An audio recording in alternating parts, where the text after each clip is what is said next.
رسول اللہ صلی اللہ علیہ وآلہ وسلم ایک دفعہ مدینہ یا مکے کے ایک باغ میں تشریف لے گئے۔ وہاں آپ صلی اللہ علیہ وآلہ وسلم نے دو شخصوں کی آواز سنی جنہیں ان کی قبروں میں عذاب کیا جا رہا تھا۔ آپ صلی اللہ علیہ وآلہ وسلم نے فرمایا کہ ان پر عذاب ہو رہا ہے اور کسی بہت بڑے گناہ کی وجہ سے نہیں۔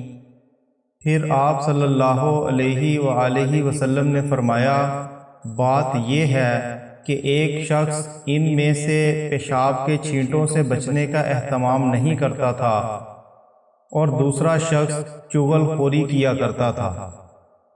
پھر آپ صلی اللہ علیہ وآلہ وسلم نے کھجور کی ایک ڈالی منگوائی اور اس کو توڑ کر دو ٹکڑے کیا اور ان میں سے ایک ایک ٹکڑا ہر ایک کی قبر پر رکھ دیا۔